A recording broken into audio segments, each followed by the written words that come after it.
सो यार कैसे हो आप लोग। फिर से स्वागत है आपका एक और कमाल के वीडियो में, जिसमें मैं फ्लैश सीजन 1 एपिसोड 4 की कहानी से आपको रूबरू कराऊंगा।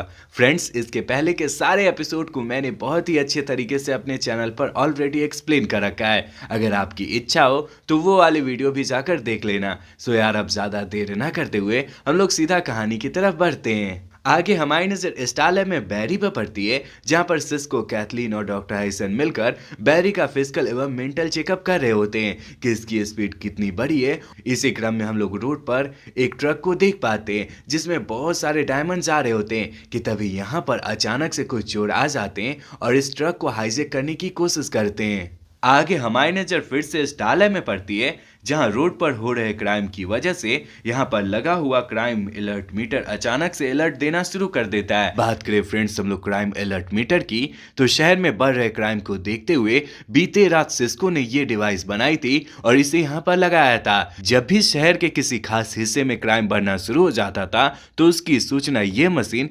स्टारलैब वालों को देता था। अलार्म के बजते ही बैरी सूट बूट पहनता हुआ सिस्को के इंस्ट्रक्शन को फॉलो करते हुए इस चोरी वाली जगह पर पहुंचता है और यहाँ मौजूद सारे चोरों पर हमला करते हुए इन्हें थूरने कुचने की कोशिश करता है। इसी क्रम में फ्लैश इन सारे चोरों में से किसी एक का चेहरा देख लेता है और इसे बस पकड़ने वाला होता है कि तभी ये शातिर चोर अपना दिमाग लगाते हुए ट्रक के गार्ड पर हमला करते हुए उसे घायल कर देता है और फिर यहाँ से फरार हो जाता है। क्योंकि इस गार्ड की तबीयत बहुत ज्यादा खराब हो रही थी, इसीलिए फ्लैश चोरों को पकड़ने के बजाय गार्ड को हॉस्पिटल में ले जाने का सोचता है। जब चोरों के द्वारा चोरी करने की बात जोय और एडी को पता चलती है, तब ये दोनों बैरी को बुलाकर इस जगह की तहकीकात करने को कहते हैं।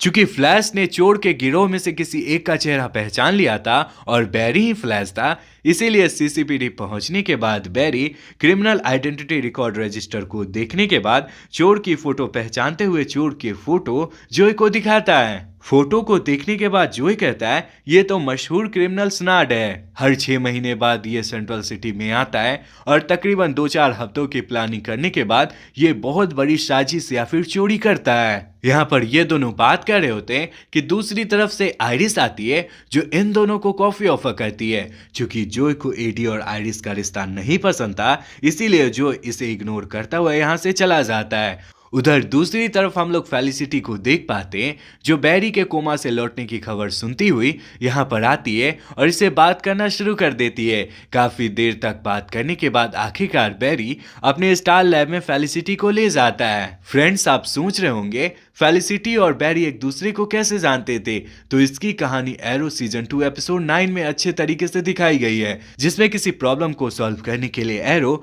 बैरी को अपने पास बुलाता है, जहां पर बैरी अपने फोरेंसिक टोटके को यूज करता हुआ बैरी की काफी मदद करता है। यह उस समय की बात होती है फ्रेंड्स जब बैरी को फ्लैश की शक्ति नहीं मिली होती है, यानी बैरी को बिजली के झटके नहीं लगे होते हैं। स्टारलैब में बैरी फेलिसिटी के सामने अपनी शक्ति का प्रदर्शन करता है और अपनी शक्ति के बारे में डिटेल में इसे बताता है। आगे बैरी फेलिसिटी को पूरा शहर घुमाता है और आखिरकार इसकी मुलाकात आइरिस से करवाता है। फेलिसिटी के साथ बैरी को इस कदर कंफर्टेबल देकर आइरिस इससे कहती है तुम दोनों की जोड़ी काफी कमाल की लग रही है और तुम्हें अपने फ्यूचर के बारे में सोचना चाहिए। मुझे तो ऐसा लगता है कि तुम दोनों को शादी कर लेनी चाहिए। चूंकि बैरी आइरिस से प्यार करता था, इसीलिए वह इसकी बातों को इग्नोर करते हुए केवल हाँ में सिर हिलाता है और यह सीन यहीं पर कट हो जाता है। आगे हमारी नजर स्नाड पर पड़ती है जो अपने द्वारा की गई रिकॉर्डिंग की वीडियो देख रहा होता है, जिसमें वह पिछली दफा फेल हो गया था।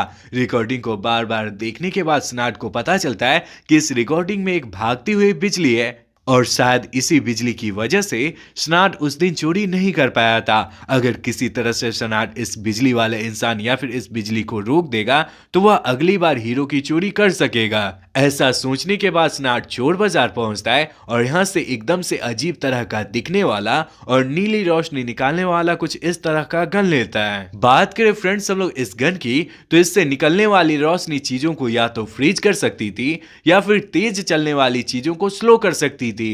इस गन को भी सिस्को ने ही बनाया था, जिसे स्टारलैब से कुछ दिनों पहले चोरी कर लिया गया था। जब गन के चोरी होने वाली बात डॉक्टर हाइसन को पता चलती है, तब वह सिस्को पर गुस्साते हुए कहता है तुम आखिरकार ऐसी चीज कैसे बना सकते हो जो फ्लैश को या तो धीमा कर सकती है या फिर उसकी जान ही ले सकती है। तुम्हें ऐसा बिल्कुल भी नहीं करना चाहिए था।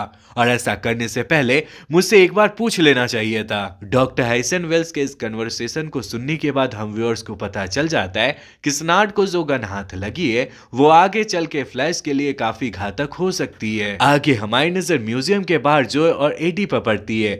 यहाँ पर जॉय की बातों से हमें पता चलता है कि स्नार्ड काफी जिद्दी इंसान है और वह जो बात ठानता है वह उसे पूरा कर ही देता है। चूंकि स्नार्ड ने हीरे की चोरी करने की प्लानिंग करी है और हीरा अभी म्यूजियम के अंदर है, इसीलिए मुझे ऐसा लगता है कि स्नार्ड यहाँ पर जरूर आएगा और यहाँ से हीरा जरूर चुराएगा। यहाँ पर जो ये सारा कुछ कह रहा होता है कि दूसरी तरफ से इसे स्नार्ड आता हुआ दिखाई पड़ता है, जिसके बाद वह सीसीपीटी फोन करके यहाँ पर बैकअप फोर्स को भेजने और बैरी को फ्लैश बनकर यहाँ पर आने को कहता है। स्नार्ड बस चोरी करने वाला होता है कि तभी यहाँ पर दौड़ता भागता हुआ फ्लैश आ जाता है और स्नार्ड को रोकने की कोशिश करता है। अपने सामने फ्लैश को देखकर स्नार्ड अपने पास पड़े हुए कोल्ड गन से इस पर लगातार हमला करता है। कई बार तो फ्लैश खुद को इसके गन से बचा लेता है, पर एक बार गन का झटका इसे लग जाता है, जिस वजह से इसकी तबीयत खराब होने लगती है।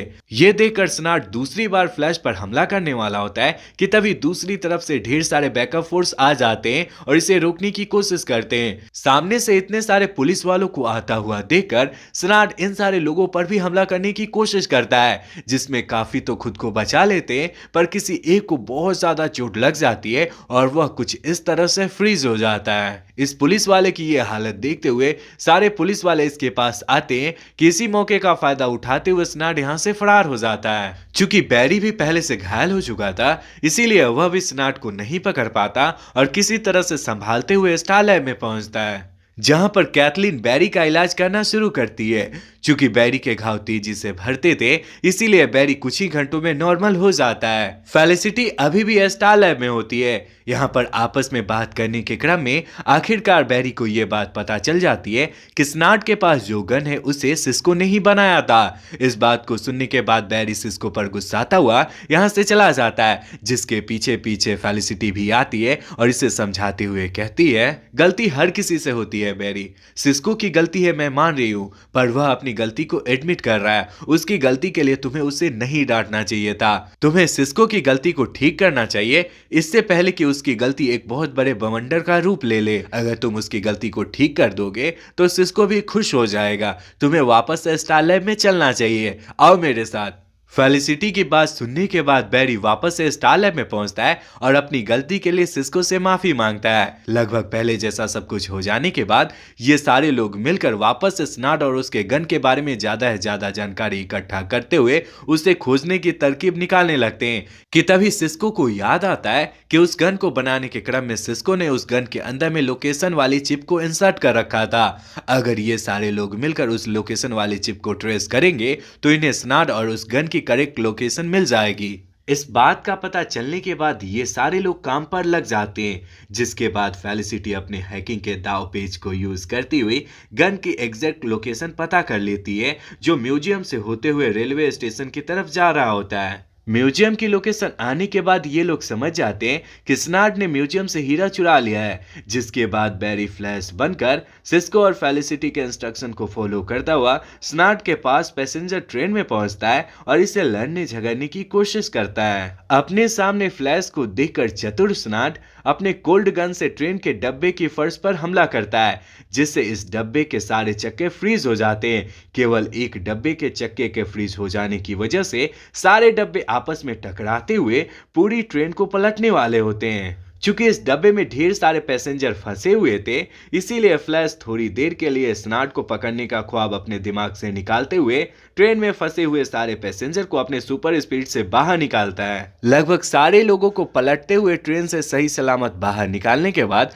फ्लैश स्नार्ड के पास जाकर इसे रोकने की कोशिश करता है कि मौका पाकर स्नार्ड इसके निचले वाले हिस्से पर अपने कोल्ड गन से वार कर देता है, जिस वजह से बैरी यानी फ्लैश पूरी तरह से फ्रीज हो जाता है और थोड़ा सा भी मूव नहीं कर पाता। ये देखकर चतुर स्नार्ड फ्लैश पर दोबारा से हमला करने वाला होता है कि तभी पीछे से सिस्को, फेलिसिटी और कैथलीन एक अजीब सी डिवाइस लेकर आ जाते और स्नार्ड की तरफ पॉइंट करके कहते, तुम्हारी गन की तरह मैंने ही इस डिवाइस को बनाया है। अगर तुम हीरा नहीं दोगे और फ्लैश से दूर नहीं होगे तो मैं इस पावरफुल वेपन को तुम्हारे ऊपर में चला दूंगा, जिससे तुम्हारे चीथड़े निकल जाएंगे। सिस्को के हाथ में इस बड़ी सी चमकती हुई डिवाइस को देखकर स्नार्ड डर जाता है और इन्हें हीरा लौटाता हुआ इनसे दूर चला जाता है। जिसके बाद ये तीनों फ्लैश के पास आते हैं और इसका हाल चाल पूछते हैं। सब कुछ पहले जैसा हो जाने पर सिस्को कहता है, देखा कितना स्मार्ट है हम, सिर्फ एक वैक्यूम क्लीनर से उसको डरा दिए। सिस्को के इस मजाकिया बिहेवियर को देखकर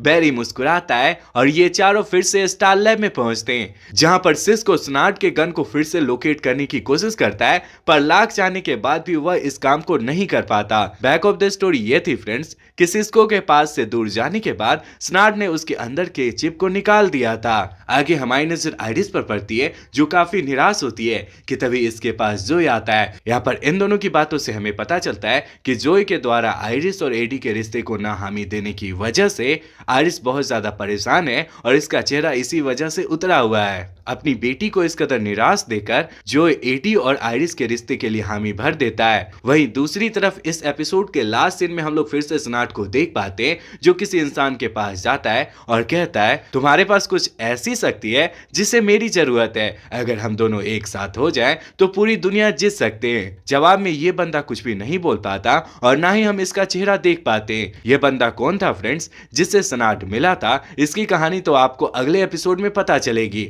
अगर आप आगे के एपिसोड को देखना चाहते हो तो कमेंट में नेक्स्ट टाइप कर देना, मैं अगले दिन इसके नेक्स्ट एपिसोड को लाऊंगा। सो यार, अगर आपको यह वीडियो अच्छा लगा है तो इस वीडियो को लाइक करके हमारे चैनल को सब्सक्राइब कर लेना, ताकि आपको वीडियोस की नोटिफिकेशन मिलती रहे और मुझे आपका सपोर्ट